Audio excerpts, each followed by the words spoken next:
ജനങ്ങളെ കേൾക്കാൻ സന്നദ്ധനല്ലാത്ത ഭരണാധികാരിക്ക് കീഴിൽ ജീവിക്കേണ്ടി വരുന്നത് ദുരന്തമെന്ന് നടൻ ജോയ് മാത്യു സമരം ചെയ്യുന്ന ആശാവർക്കർമാരുമായി കൂടിക്കാഴ്ച പോലും നടത്താത്ത ഏകാധിപതിയായ പിണറായി വിജയന് കീഴിൽ ജീവിക്കേണ്ടി വരുന്നതാണ് സമകാലിക മലയാളി നേരിടുന്ന വലിയ അപമാനമെന്ന് ജോയ് മാത്യു പറഞ്ഞു. ഗാന്ധിജിയുടെ തൃശൂർ സന്ദർശനത്തിന്റെ 100ാം വാർഷികത്തോടനുബന്ധിച്ച് ജില്ലാ കോൺഗ്രസ് കമ്മിറ്റി സംഘടിപ്പിച്ച പൊതുസമ്മേളനം ഉദ്ഘാടനം ചെയ്ത് സംസാരിക്കുകയായിരുന്നു അദ്ദേഹം. ആശാവർക്കർമാരെ ഒന്ന് കാണാനുള്ള മനസ്സ് കാണിക്കാൻ കഴിയാത്ത ഒരു ഭരണാധികാരികളുടെ നാട്ടിൽ ജീവിക്കുന്നതാണ് ഏറ്റവും ഈ ദിവസം എനിക്ക് അപമാനകരമായി തോന്നുന്നു. ഇതിനു മുമ്പ് വളരെ പ്രസിദ്ധിയാർജിച്ച ഒരു സ്ത്രീ, അവളെ പേര് ഞാൻ പറയുന്നില്ല, പ്രസിദ്ധിയാണോ കുപ്രസിദ്ധിയാണോ നിങ്ങൾ തീരുമാനിച്ചാൽ മതി. ഇതേപോലെ ഒരു ഭരണാധികാരികളുടെ പേരിൽ, ഒരു മുഖ്യമന്ത്രിയുടെ പേരിൽ ആരോപണം ഉന്നയിച്ച് CBI അന്വേഷണം വേണമെന്ന് പറയുകയും അപ്പം തന്നെ CBI അന്വേഷണം ഉത്തരവിടുകയും ചെയ്തതാണ്. അപ്പോൾ ആര് സമീപിക്കുന്നു എന്നുള്ളതിന്റെ അടിസ്ഥാനത്തിലാണ് ഇവിടെ കൂടിക്കാഴ്ചകൾ. മഹാത്മാഗാന്ധി ശ്രീനാരായണ ഗുരുദേവനെ കാണുമ്പോൾ ശ്രീനാരായണ ഗുരുദേവൻ ചോദിച്ചു, മഹാത്മാജി ചോദിച്ചു ഇംഗ്ലീഷ് അറിയോ? അപ്പൊ അദ്ദേഹം പറഞ്ഞില്ല, എനിക്ക് സംസ്കൃതം അറിയാം, സംസ്കൃതം ഗാന്ധിജിക്ക് അറിയില്ല. ഈ രണ്ടു കൂട്ടർക്കും ഈ ഭാഷകൾ തമ്മിലില്ല. പക്ഷെ പകരം അടുത്തൊരു പരിഭാഷകരുണ്ടായിരുന്നു.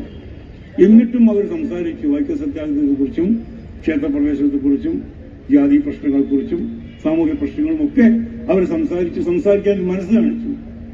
ഇതേ ഗാന്ധിജി ലണ്ടനിൽ പോയപ്പോൾ അദ്ദേഹത്തെ കാണാമെന്ന ഒരാളാണ് ലോകത്തിലെ എക്കാലത്തെയും വലിയ കലാകാരനെ വിശ്വസിക്കുന്ന ചാർലി ചാപ്ലിൻ. ജാതി മതഭേദങ്ങൾക്കപ്പുറം, ഭാഷയ്ക്കപ്പുറം, പ്രാദേശികതയ്ക്കപ്പുറം, രാജ്യങ്ങൾക്കപ്പുറം മനുഷ്യരെ, കുട്ടികളെയും വൃദ്ധരെയും വരെ കുടുകൂടെ ചിരിപ്പിക്കാൻ കഴിയുന്ന ചാർലി ചാപ്ലിൻ അറിയപ്പെടുന്ന ഒരു ഇടതുപക്ഷക്കാരനാണ്. കമ്മ്യൂണിസ്റ്റ് പാർട്ടിയോട് ഒക്കെ വളരെ അടുത്ത് നിൽക്കുന്ന ഒരാളാണെന്നാണ് ഞാൻ പഠിച്ചിട്ടുള്ളത്. അദ്ദേഹം മഹാത്മാജിയെ കാണാൻ വന്നു. അതിനെപ്പറ്റി കേട്ടത്, മഹാത്മാജി ചാപ്ലിൻ ഒരു സിനിമയും കണ്ടിട്ടില്ല.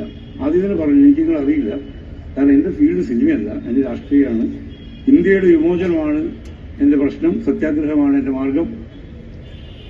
ചാപ്ലിൻ ഇതൊക്കെ കേട്ടിരുന്നു. ഇത് കണ്ടിരുന്നു പറഞ്ഞത് ഏറ്റവും വലിയ തമാശക്കാരനായ ചാപ്ലിൻ തിരുതിരെ ചിരിച്ചുകൊണ്ടിരിക്കത്രേ. ചാപ്ലിൻ കഴിഞ്ഞു പറഞ്ഞത് ഇത്രയും തമാശ പറയുന്ന ഒരാളെ കണ്ടിട്ടില്ല ഗാന്ധിജിയെ കുറിച്ച്. അങ്ങനെ അത്രയും കൂടിക്കാഴ്ചകൾ ഇല്ലാതെ പോയ ഒരവസ്ഥയാണ് നമുക്കുള്ളത്. മനുഷ്യർ നമ്മൾ കൂടിക്കണ്ടാൽ പരിഹരിക്കാവുന്ന പ്രശ്നങ്ങളേ ഉള്ളൂ. ആശാവർക്കർമാർ സമരമാണെങ്കിലും ശരി, ഏത് കാര്യമാണെങ്കിലും നമുക്ക് എപ്പോഴും കയറി ചെല്ലാവുന്നതും കാണാവുന്നതുമായ ഒരു ഭരണ സംവിധാനം, സുതാര്യമായ ഭരണാധികാരികൾ. ചടങ്ങിൽ DCC പ്രസിഡന്റ് അഡ്വക്കേറ്റ് ജോസഫ് ടാജറ്റ് അധ്യക്ഷത വഹിച്ചു. മനുഷ്യർ തമ്മിലുള്ള കൂടിക്കാഴ്ചകളെ ഒഴിവാക്കുന്ന ഭരണാധികാരികളാണ് ഇന്ന് രാജ്യത്തും സംസ്ഥാനത്തുമുള്ളതെന്നും രാവെന്നോ പകലെന്നോ ഭേദമില്ലാതെ എല്ലാവരെയും കാണാനും കേൾക്കാനും സന്നദ്ധരായ ഉമ്മൻചാണ്ടിയെപ്പോലുള്ള ഭരണാധികാരികൾ ഉണ്ടായിരുന്ന നാട്ടിലാണ് ഈ ദുരവസ്ഥയെന്നും അദ്ദേഹം പറഞ്ഞു.